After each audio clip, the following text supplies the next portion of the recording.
गंगापुर गांव की सुबह बड़ी शांत थी। खेतों में हल्की खटखट, नदी किनारे बर्तनों की खनक और राधा कृष्ण मंदिर की घंटियों का स्वर, सब कुछ जैसे समय के साथ थम सा गया था। लेकिन शरद के लिए यह सुबह अधूरी थी। वो सिर्फ 5 साल का था जब उसकी मां रमा उसे छोड़कर चली गई थी। रमा की जिंदगी एक बीमारी ने छीन ली थी और शरद की छोटी सी दुनिया उजड़ गई थी। उसकी मां की यादें अब धुंधली थीं, बस एक हल्की सी मुस्कान जैसे सूरज की पहली किरण और एक गर्म स्पर्श जो उसे अब भी रातों में महसूस होता था। शरद का बाप रामू एक साधारण किसान था। वो मेहनत करता, खेतों में दिन रात एक करता, लेकिन रमा के जाने के बाद उसका दिल टूट गया था। गांव वालों के कहने पर उसने कमला से दूसरी शादी कर ली। कमला का स्वभाव वैसा नहीं था जैसा रमा का था। वो कठोर थी, चेहरा हमेशा तना हुआ और बातों में कड़वाहट। शरद को देखकर वो चिढ़ती थी। ये लड़का मेरे गले का बोझ है, वो अक्सर रामू से कहती। रामू शरद से प्यार तो करता था, लेकिन खेतों की मेहनत और कमला की शिकायतों में उलझा रहता। एक शाम जब शरद घर के आंगन में अकेला बैठा अपनी मां की पुरानी चुनरी को छू रहा था, कमला ने उसे डांटा। यहां क्यों बैठा है, जा बर्तन मांज। शरद ने डरते डरते चुनरी को छाती से लगाया और कहा, यह मां की है। कमला का गुस्सा भड़क गया। उसने चुनरी छीनकर फेंक दी और कहा, तेरी मां मर चुकी है, अब मैं हूं यहां, चल काम कर। शरद की आंखें भर आईं। वो रोता हुआ घर से भागा और सीधे गांव के मंदिर की ओर दौड़ा। राधा कृष्ण का मंदिर गांव के बीचों बीच था, पुराना और शांत। उसके सामने एक बरगद का पेड़ था जिसकी छांव में शरद अक्सर बैठता था। वो मंदिर के आंगन में गिर पड़ा और फूट फूट कर रोने लगा। मां, तुम मुझे छोड़कर क्यों चली गई? मुझे कोई नहीं चाहता, मैं अकेला हूं। वो बड़बड़ाया। तभी उसे एक नरम सी आवाज सुनाई दी, मेरे लाला, तू क्यों रोता है? शरद ने चौंक कर इधर उधर देखा। मंदिर में कोई नहीं था, बस मूर्तियों के पास एक दिया टिमटिमा रहा था। फिर उसने देखा एक महिला हल्की नीली साड़ी में, चेहरे पर ममता की ऐसी मुस्कान लिए जैसे सारी दुनिया का दुख उसमें समा जाए। उसकी आंखें गहरी थीं, जैसे कोई नदी हो। तो तुम कौन हो? शरद ने डरते हुए पूछा, लेकिन उसका डर उस महिला की मुस्कान देखकर पिघल गया। मैं राधा रानी हूं मेरे लाला, तुझे रोता देख मुझसे रहा ना गया, बता क्या हुआ? उसने प्यार से कहा। शरद का दिल जैसे किसी अपने को देखकर भर आया। वो राधा रानी के पास गया और उनके पैरों के पास बैठ गया। मुझे कोई नहीं चाहता, मेरी मां चली गई, मेरी नई मां मुझे डांटती है, मैं क्या करूं? वो रोते हुए बोला। राधा रानी ने शरद का सिर सहलाया। उनका स्पर्श इतना गर्म था कि शरद को अपनी मां की याद आ गई। तू अकेला नहीं है लाला, मैं हूं ना। जब भी तुझे मेरी जरूरत हो तू इस मंदिर में आ जाना, मैं तुझसे मिलने आऊंगी। राधा रानी ने उसे अपने पास बिठाया और एक मिट्टी के कुल्हड़ में खीर दी। ये खा मेरे लाला, भूखा मत रह। शरद ने खीर खाई। उसका स्वाद ऐसा था जैसे उसने पहले कभी नहीं चखा। उसकी आंखें नम थीं, लेकिन दिल में एक अजीब सा सुकून था। उस रात वो मंदिर में ही बैठा रहा। राधा रानी ने उससे बातें की, खेतों की, नदी की और सितारों की। शरद को लगा कि वो अपनी मां से बात कर रहा है।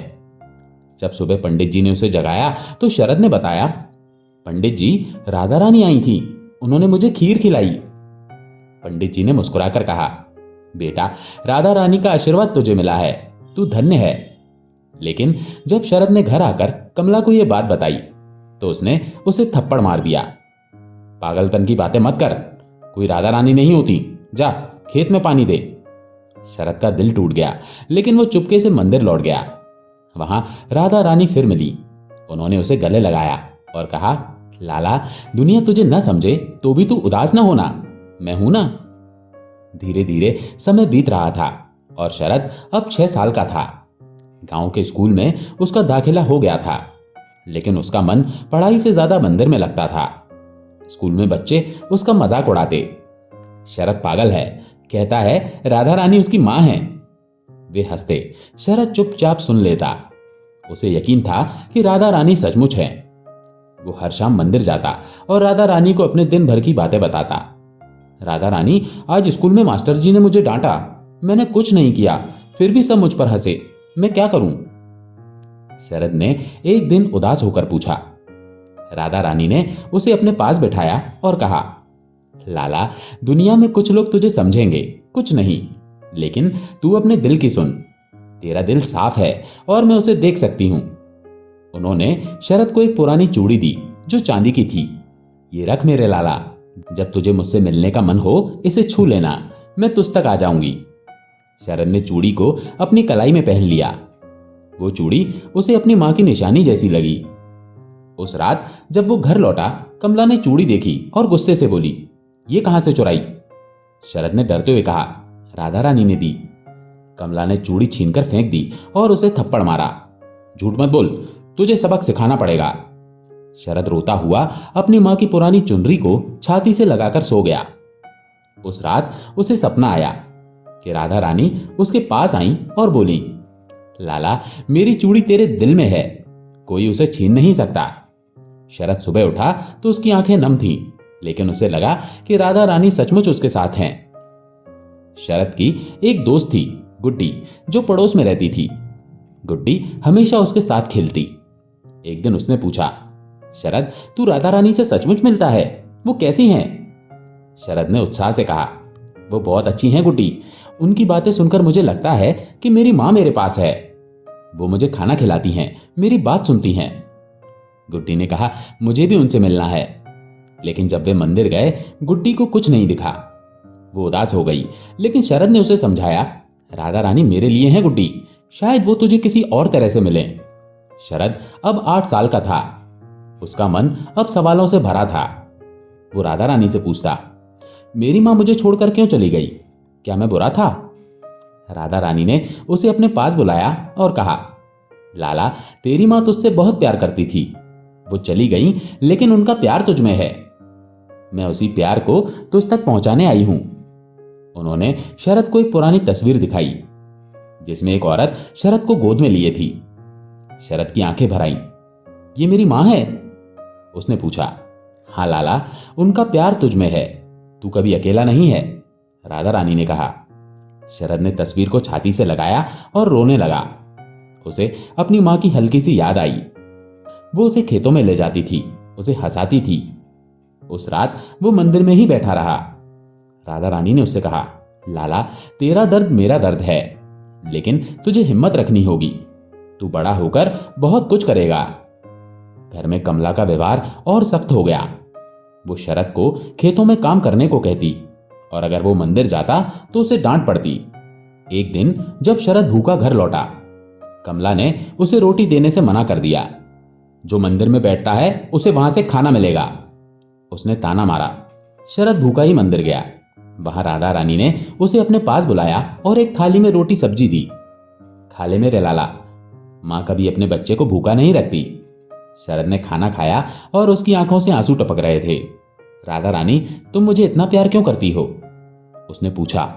क्योंकि तू मेरा लाला है। हर मां अपने बच्चे से प्यार करती है, राधा रानी ने जवाब दिया। शरद ने उनके गले लगकर कहा, मैं तुम्हें कभी नहीं छोड़ूंगा। शरद अब 10 साल का था। गांव में उसकी बातें अब चर्चा का विषय बन गई थी। कुछ लोग कहते ये लड़का पागल है, कुछ कहते शायद इसे कोई भूत दिखता है। पंडित जी ने शरद को समझाया, बेटा, राधा रानी का आशीर्वाद हर किसी को नहीं मिलता, तू खुशकिस्मत है। एक दिन कमला ने रामू से शिकायत की, ये लड़का दिन रात मंदिर में बैठा रहता है, लोग हमें ताने मारते हैं, इसे कहीं भेज दो। रामू ने शरद को डांटा, लेकिन शरद ने कहा, पिताजी, राधा रानी मेरी मां है, मैं उनके बिना नहीं रह सकता। रामू का दिल पसीजा। उसे अपनी पहली पत्नी रमा की याद आई।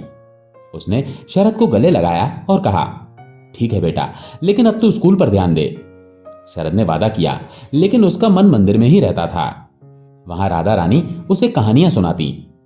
एक दिन उन्होंने रामायण की कहानी सुनाई। लाला, राम जी ने अपने पिता का कितना सम्मान किया, तू भी अपने पिताजी का ख्याल रखना। शरद ने राधा रानी की बात मानी। उसने खेतों में रामू की मदद शुरू की। एक दिन जब रामू खेतों में गिर गया, शरद ने उसे उठाया और घर ले गया। रामू की आंखें नम थी। उसने शरद को गले लगाकर कहा, तू मेरा बेटा है शरद, मुझे तुझ पर गर्व है। शरद की आंखों में आंसू थे, लेकिन उसे लगा कि राधा रानी उसे देखकर मुस्कुरा रही हैं। शरद की जिंदगी में शांति ज्यादा दिन नहीं रही। 1 साल सूखा पड़ा, खेतों में फसल नहीं उगी और रामू पर कर्ज बढ़ गया। कमला और चिड़चिड़ी हो गई। उसने शरद को ताने मारने शुरू किए। तेरे कारण ही ये सब हुआ है, तू बस मंदिर में बैठता है। शरद चुपचाप सुनता और मंदिर भाग जाता। एक रात जब वो भूखा मंदिर पहुंचा, राधा रानी ने उसे अपने पास बुलाया। उन्होंने उसे रोटी दी और कहा, लाला, मुश्किल वक्त में हिम्मत मत हार, मैं हूं ना। शरद ने राधा रानी से कहा, मैं पिताजी के लिए कुछ करना चाहता हूं, लेकिन मुझे डर लगता है कि मैं नाकाम रहूंगा। राधा रानी ने उसका माथा सहलाया और कहा, लाला, डर तुझसे बड़ा नहीं, तू कोशिश कर, मैं तुझ में हूं। शरद ने फैसला किया कि वो अपने पिताजी की मदद करेगा। उसने गांव में छोटे मोटे काम शुरू किए। पंडित जी के लिए मंदिर की सफाई, गुड्डी के पिताजी के लिए खेत में पानी देना। उसने ऐसे ही छोटे मोटे काम करके कुछ पैसे जुटाए और रामू को दिए। रामू ने शरद को गले लगाया और रोते हुए कहा, तूने मुझे मेरी रमा की याद दिला दी। शरद की आंखें भी नम थीं। उसे लगा कि राधा रानी उसे देख रही हैं। शरद अब 14 साल का था। उसका मन अब राधा रानी के रहस्य को समझने में उलझा था। एक दिन उसने पंडित जी से पूछा, पंडित जी, राधा रानी सचमुच मेरी मां है या ये मेरा वहम है? पंडित जी ने गहरी सांस ली और कहा, शरद, राधा रानी वो प्यार है जो तुझे तेरी मां से मिला। शायद वो तुझे उस प्यार को महसूस कराने आती हैं। शरद को जवाब अधूरा लगा। उस रात वो मंदिर गया और राधा रानी से कहा, मुझे सच बताओ, तुम कौन हो? राधा रानी ने उसका हाथ थामा और कहा, लाला, मैं वो प्यार हूं जो तेरी मां ने तुझ में छोड़ा है। मैं वो विश्वास हूं जो तुझे जीने की हिम्मत देता है। जब तुझे मेरी जरूरत थी मैं आई, अब तू बड़ा हो रहा है, तुझे अपने रास्ते खुद ढूंढने हैं। शरद की आंखें भर आईं। उसे लगा कि राधा रानी शायद अब उसे छोड़कर जाएंगी। उसने रोते हुए कहा, मुझे मत छोड़ो राधा रानी, मैं तुम्हारे बिना नहीं जी सकता। राधा रानी ने उसे गले लगाया और कहा, मैं कहीं नहीं जा रही लाला, मैं तेरे दिल में हूं। शरद ने उनके गले लगकर कहा, तुम मेरी मां हो राधा रानी, हमेशा रहोगी। समय के साथ गांव की हालत सुधरी। रामू का कर्ज कम हुआ और शरद अब स्कूल में अच्छा पढ़ने लगा। उसने राधा रानी की बातों को अपने जीवन में उतारा। वो गांव के बच्चों को पढ़ाने लगा क्योंकि उसे लगता था कि राधा रानी यही चाहती हैं। कमला का स्वभाव अब भी कठोर था, लेकिन शरद ने उससे नाराजगी छोड़ दी। उसने सोचा, शायद राधा रानी मुझे यही सिखाना चाहती हैं, प्यार करना, नफरत नहीं। एक दिन जब शरद मंदिर में था, उसे राधा रानी दिखी। उन्होंने कहा, लाला, अब तूने अपने रास्ते ढूंढ लिए, मैं तुझ में सदा रहूंगी। उस रात के बाद राधा रानी फिर नहीं दिखी। शरद उदास हुआ, लेकिन उसे एहसास हुआ कि राधा रानी का प्यार अब उसके दिल में है। शरद अब 18 साल का था। उसने गांव में एक छोटा सा स्कूल खोला जहां वो गरीब बच्चों को पढ़ाता था। गांव के लोग अब उसे सम्मान से देखते थे।